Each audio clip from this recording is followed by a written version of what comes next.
Om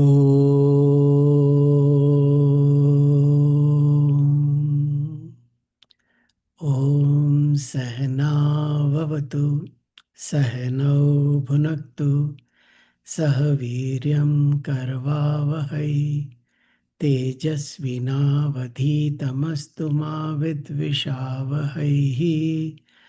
Om Shanti Shanti Shanti.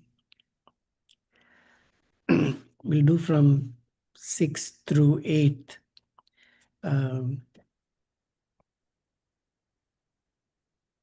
Om Shri Paramatmane Namaha. अथ दशमोऽध्यायः श्रीभगवानुवाच महर्षयः सप्त पूर्वे चत्वारो मनवस्तथा मद्भावा मानसा जाताः येषां लोकः इमाः प्रजाः एतां विभूतिं योगं च मम यो वेत्ति तत्त्वतः सोऽविकम्पेन योगेन युञ्जते नात्र संशयः अहं सर्वस्य प्रभवः मत्तः सर्वं प्रवर्तते इति मत्वा भजन्ते मां बुधा भावसमन्विताः. All right. So just a very, very brief recap.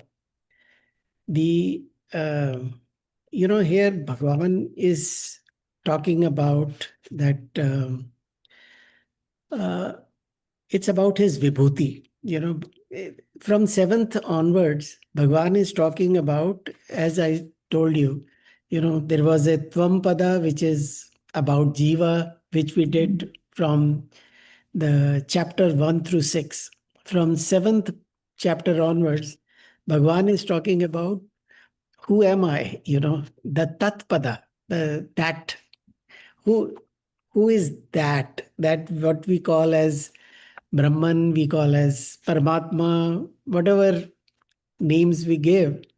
So that's where it all started in the 7th chapter. Actually, 7th chapter is the very most profound chapter. It actually is the pure Vedantic knowledge is compressed into that chapter. The 10th chapter is the glory of that Paramatma that we are talking about. Here, Bhagavan starts with, Shrunu me paramam vachaha. Listen to my param vacha. Param means the one that will take you to that param. That vachan, that statement, that is actually going to liberate you. That's what Bhagavan is talking about. Where, it talks about how people have the Maharshis, the yogis, everybody have understood the nature of Paramatma as the truth, as the underlying substratum for everything. So Bhagavan doesn't mince words here. It says that's who I am. I am that substratum. Then in the 3rd, 4th, 5th chapter, he talks about all the things that we can we can experience. Bhagavan says, that's me. So like in 4th and 5th verse, buddhi, jnana, sammoha, kshama, satyam, dama, sukham, dukkham, bhava, abhava, bhayam, and abhaya. कहता है everything is me only. So all different the qualities of antakaran, the qualities of the mind that are experienced is all Bhagavan only, So Bhagavan is actually being very clear here, because we have this false notion about who we are, So this whole Bhagavan says everything that you think you are, actually it is me. Because we have it is called assumed identity. What we have, like this body, is a assumed identity. It wasn't there before, it will go, sometime, in a few year, decade, or whatever. So the one which is actually there, unchanging in this body, is that Paramatma is the same as Jiva only. So Jiva, Paramatma, there is that oneness, because we are going to, the way to get rid of all our fears is to get rid of otherness. The fear always comes from outside. It's something that we, either it is unknown or it is something beyond our control. So Bhagavan says, whether it is, sukham, dukkham, bhava, abhava, it's all nothing but some experience. This is happening as you experience it as a witness. That's all. So, and that what you are going to witness is not you. So you don't have to worry about that. So that's what was covered in the fourth and the fifth verse. So now we are moving forward. Then Bhagavan is talking about the creation part of it. How this, because we see creation as something different. So we see Bhagavan, there is one entity called Paramatma, and then we see there is this creation, and then I see myself as the uh, experiencer of that creation. Bhagavan says, okay, let me explain it to you in a more clear way. Because this is something that the reason Bhagavan has used these words is because those words must be commonly used in that time. Because in the Puranas and some of the other texts, these were the words used. So Bhagavan uses the same words. He says, Maharshaya Sapta Purve. There are before means when the creation happened, at that time there were seven rishis. They say the main people that were created first. Sapta rishis purve, before. Chatvaro is the four Sanat Kumars. So Bhagavan says, I created them. These four Sanat Kumars and Manavastatha. Manavastatha means the Manus, the 14 Manus that were created, one after the other. It is a sequential process. So in the Puranas, we hear it as Brahmaji created it. In Bhagavatam, we saw that Brahmaji created this vyavastha, the whole creation. That because Bhagavan says, you create, so this was your job. So that was given to Bhagavan, and I mean to Brahmaji, and Brahmaji did that. That is what we saw in Puranas. Here, Bhagavan is saying,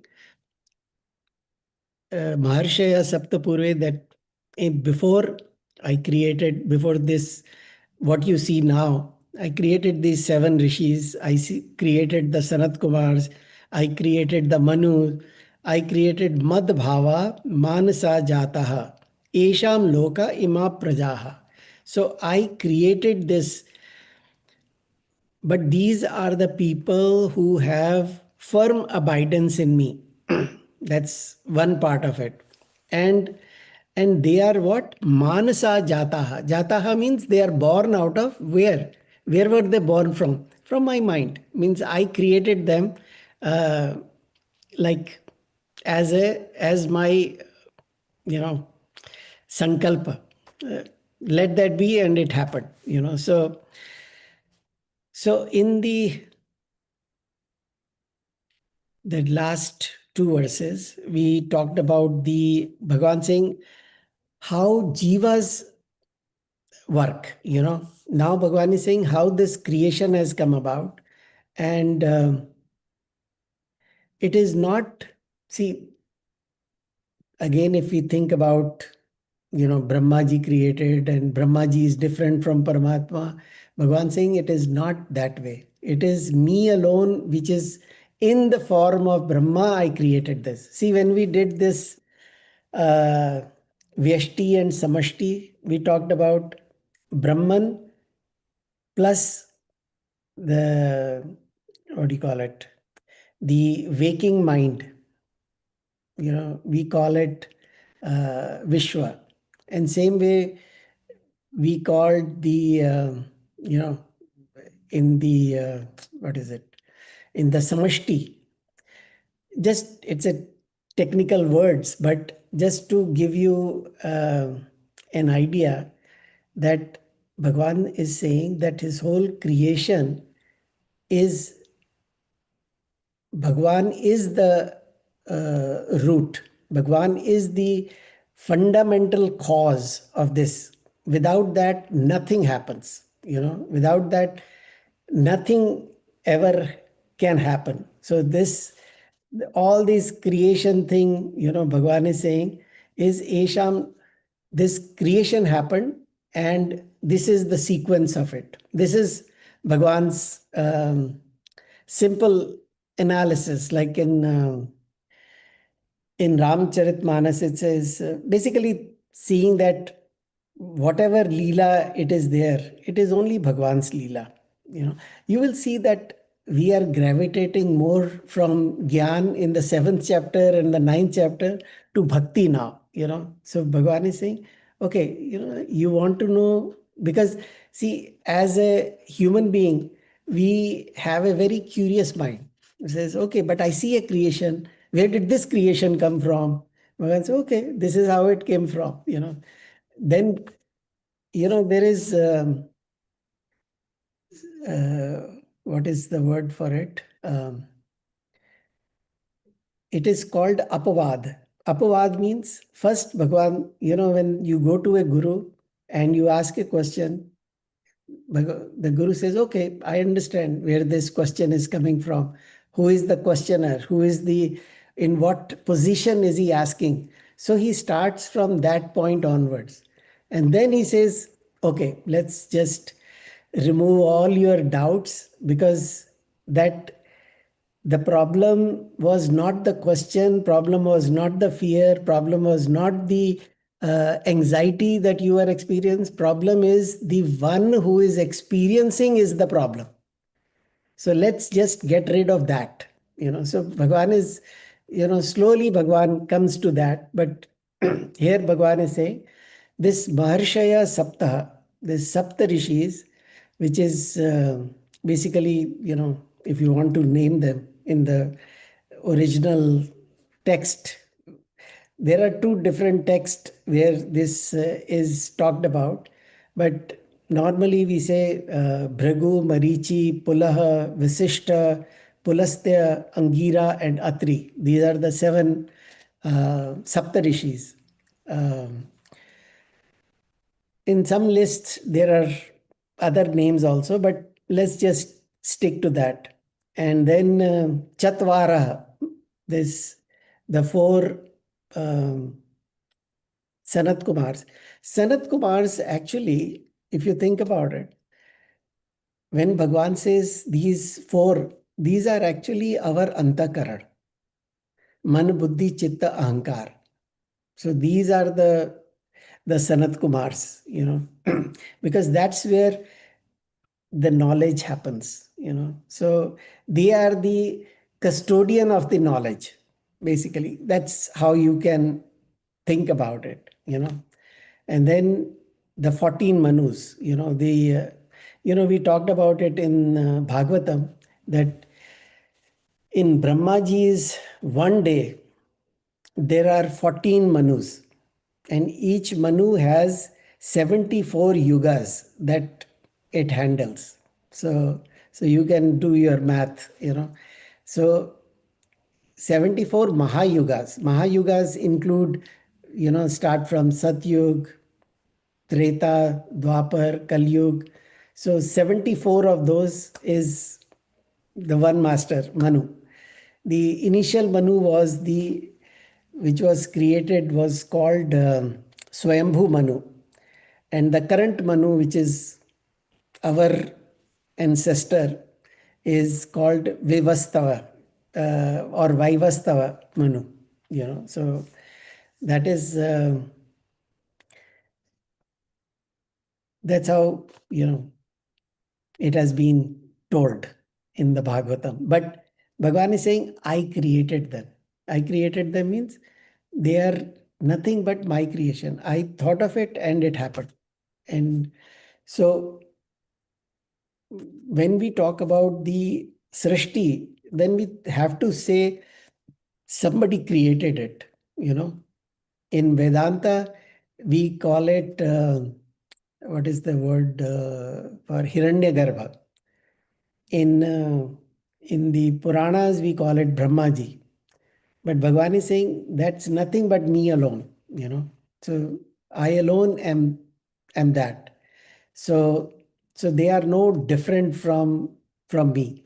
So when they created it, see, it's like the cause and effect relationship. The cause is, say, let's take the example of gold again. So gold and then the ornaments. So ornaments is nothing but gold in a different form. So same way, Bhagwan says, it is just my Leela that this is getting played upon. And these, after the Sanat Kumars and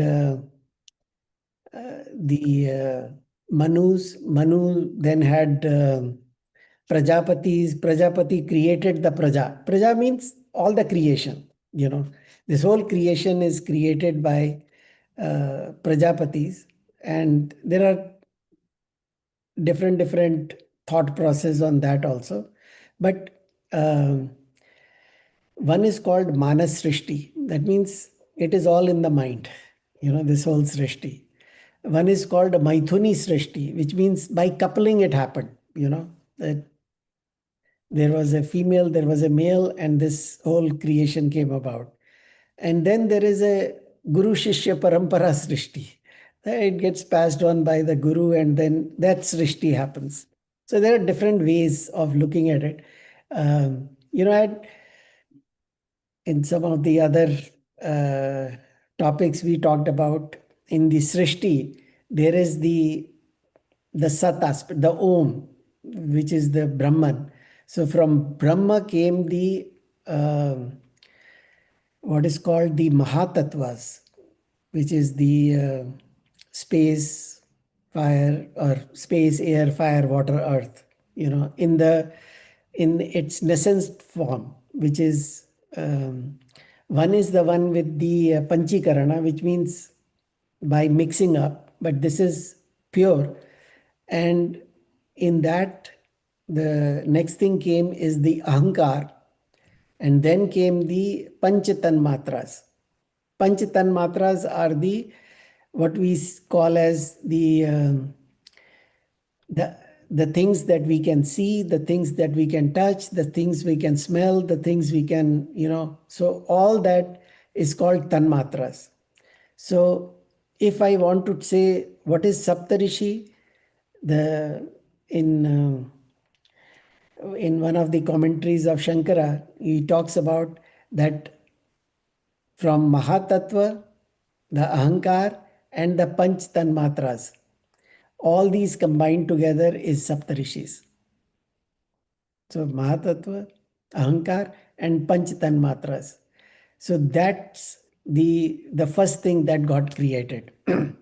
So Bhagavan when says, I created the Saptarishis, this is how you can interpret it in a more scientific way. Instead of thinking of 5 separate rishis, this is another way to look at it. So let's go to so how we live in the Srishti, this is how the creation happened. Then Bhagavan talks about etam vibhutim yogam cha, mam yo veti tatvatah. That now let me explain to you how this Srishti has come about. It is um, Vibhuti. This is my Vibhuti. Now, Vibhuti and Yogam cha. Now, yoga is the power through which this happened. We say it is Maya. Maya is nothing but Bhagwan's Shakti, right? So this is Bhagwan is saying that Yogam. See, yoga has so many different meanings. So we have to understand with the context here. So Eta means this, what I have told you about this Srishti, is nothing but my Vibhuti only. That it is, see, it's like somebody does some amazing trick, they win some gold medal or, so we call that, oh, this is the greatness of this person. He has been able to do such wonderful thing. So that's his vibhuti. So here Bhagwan is talking about his, we can call it Bhagwan's Aishwarya. His, because of it, all these things happen. And the yogam is the ability, the power that Bhagwan has. Because of that power, this expansion happened. The expansion means the creation of this universe, creation of every little detail of this creation. Mamaso veti tatvatah. Understand that in its true essence, the one mam yo veti. Veti means one who knows that without any doubt. One is that maybe it happened, maybe, I believe in it, but I also believe in the Big Bang, or I believe in something other than that. So Bhagavan says, no, no, that one who has firm conviction about it, the one who fully believes in it.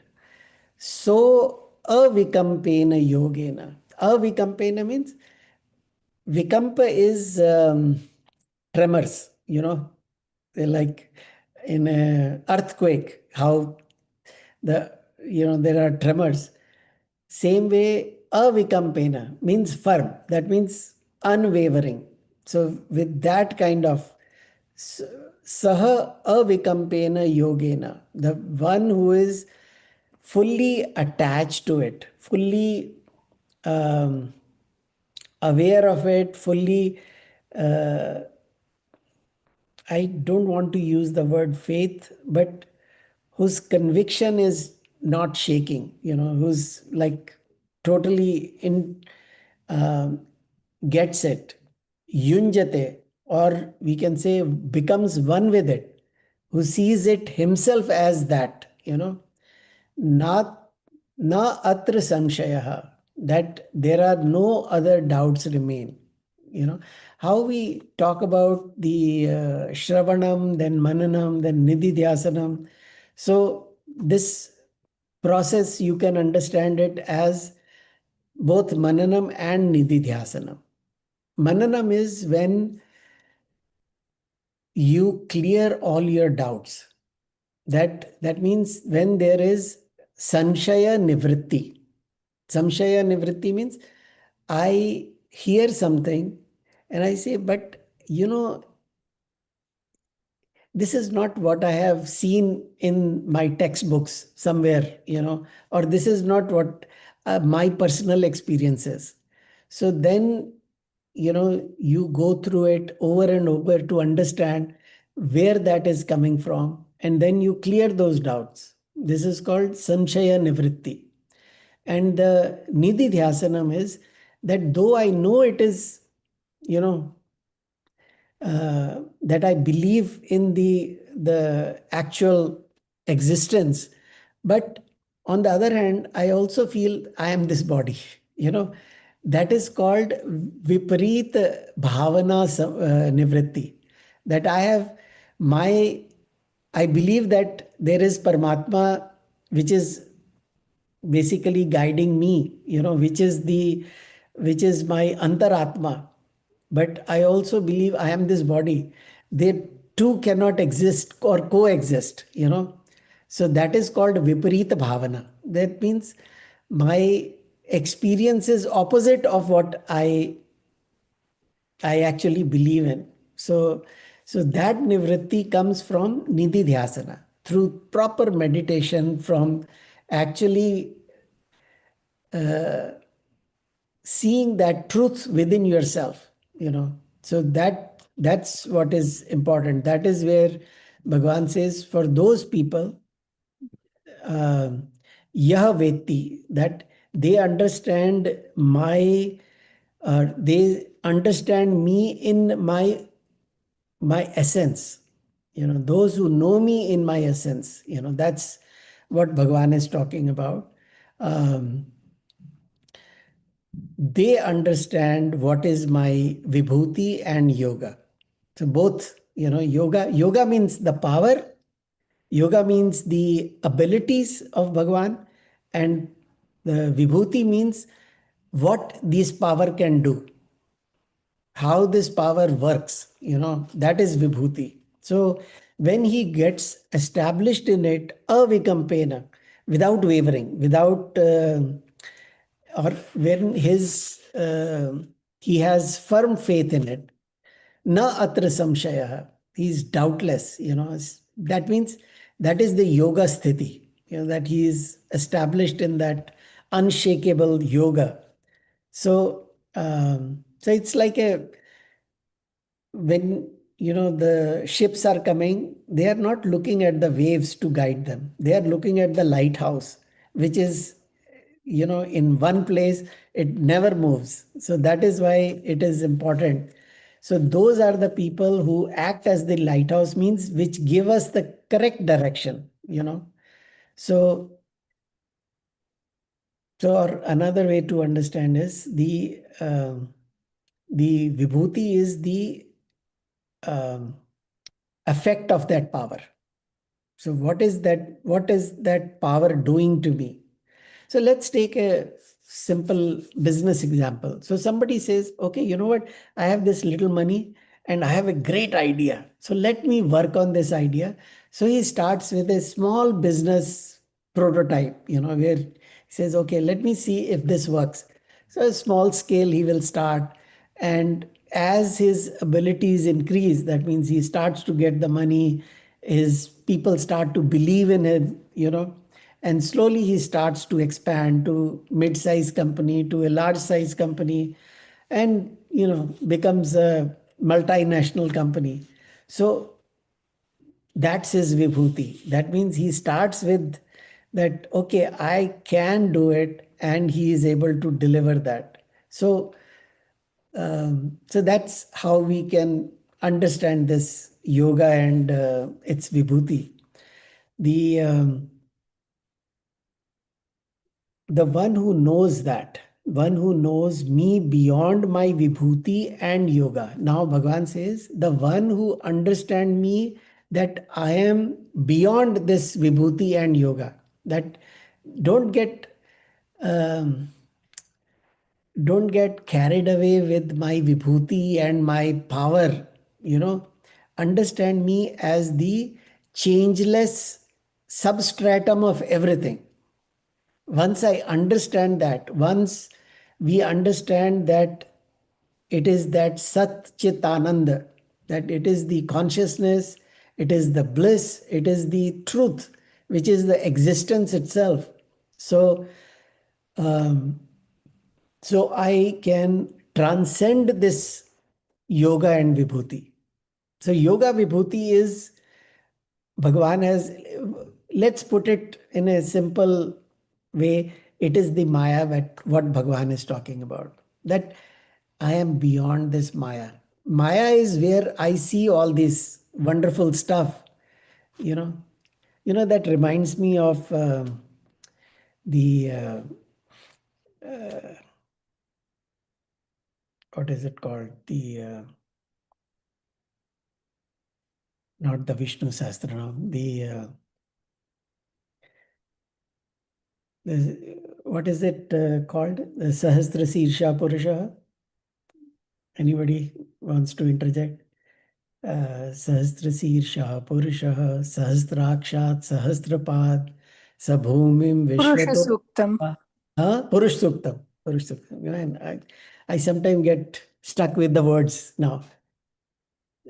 I'll explain that, what it means, Kada Purusha evedagam sarvam yad bhutam yaccha bhavyayam utamritam. What was it? Purusha evedagam sarvam yad bhutam yaccha bhavyayam tamritat vasheshano yad neti rohati एतावानस्य महिमा अतो जायांश पुरुषः पादोस्य विश्वभूतानि त्रिपादस्य अमृतं दिवि. What it means is that every head, it says Sahasra Sirsha, thousand head. Thousand head doesn't mean Bhagwan has thousand head. It means that every head that is there is Bhagwan's head only. Sahasra Sirsha, Sahasrapad. There is thousands of legs. Every leg that is there is Bhagwan's leg only. Sahasrapad. Sahasrakshat. Akshat means eyes. That all the eyes that are seeing is Bhagwan's eyes only. And Sabhumim Vishwato Vritva. Sabhumim means this whole world is pervaded by that Bhagwan only. That Purusha pervades everything. Atyasht, but it stays 10 fingers away. That means it is untouched by it's like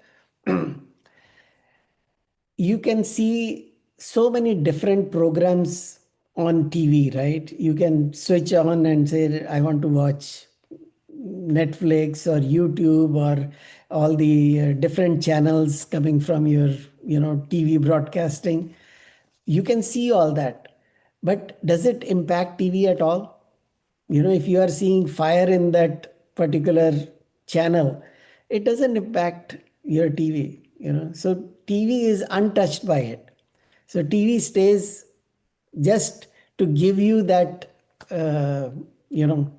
illusion that it is happening in TV, but it is not. So Bhagavan says, though this is all there, but I am still away from it. I am untouched by it. It doesn't matter what Vibhuti you are seeing. And the Eta Vanasya Mahima, this is the greatness of that Purusha or Bhagwan. And Ato Jayangsha Purusha, Padosya Vishwa Bhutani. Padosya means in 1/4. If we say Bhagwan is one, then quarter of it is continuously changing. That means this Srishti is where all the changes are happening. So things come and go, past, present, future, everything that you can imagine physically or mentally. All that is happening in the 1/4 of it. And 3/4 of that is Bhagwan is just quantifying for our sake, that, okay, you want numbers, okay, here it is. That means 3/4 is that Tripadasya Amritam Divi. That means that which is Amrit, which is untouched by any of these things. This Yogam and Vibhuti and Maya and all the creation and everything else is happening in a very small part of the Bhagwan. And there is Bhagavan is way beyond that. So that I am that Satchidananda, where really there is no creation. So creation is happening not just in one place. Creation is happening in multiple places at the same time. So it's a cycles that come and go. It is continuous that because this body is part of this creation only. The mind is also part of this creation. So the experiencer and experienced is all part of this creation only. So So that we talked about in ninth chapter also, Pashyameva Yoga Maheshwaram. That what you see, I am the Maheshwar of that. I am the Maha Ishwar. I am the the creator, the everything of that. That see, all what you are seeing is my yoga only. That's or we can say it is the material cause. Bhagavan says, to create something, you need the efficient cause, which is the brains behind it, and the material, which is used to create it. So Bhagavan says, think of this as the material cause for this creation. What Bhagavan has talked about, Saptarishis and Manus and all that stuff. So so the one who understands this tattvataha means in essence, that all the names and forms, all the with or without names and forms, it is that alone. Seeing Bhagwan in every form of creation. That's the bottom line we have to understand from this. Once we understand that then what is there to be scared of? Everything is that only. Bhagwan's, in a favorable form of Bhagwan, today you are appearing in such a nice, favorable way. Or sometime Bhagwan appears in a very unfavorable form. Oh, Bhagwan, you have come to test me. Great. Today is my day to prove myself. And it's like, when a when there is a kid and the father comes with a mask on and the kid gets very scared. So once he removes his mask and he recognizes, he comes and hugs him, and all the fear is gone. Next time the father puts on the same mask, the kid is just smiling because he is not scared. He sees the monster, but he knows it is Bhagwan behind it or his father behind it. So same way, the if we start to see the presence of Bhagwan in everything, then that fear is gone. न जाने किस रूप में नारायण मिल जाए. There was a bhajan like that. So understand, it's the same example I give again. Gold and ornament. When you have that uh, swarana drishti, or the the goldsmith's eye, that in every ornament all you see is gold only. So they don't care, if it is carved as a necklace or a bangle or whatever form. So this chapter is basically trying to tell us that one is in everything. When we go to the 11th chapter, Bhagavan is saying that all is in one. That what you are seeing is actually in me only. So that's in the 11th chapter. But 10th chapter is, let's stick to that also. So Yunjate na atra samshayah. So once we understand that, then there are no doubts remaining. So I think I have taken too much time explaining this. But let's just spend time in question answers, because, if you think about it, 10th chapter is very beautiful chapter.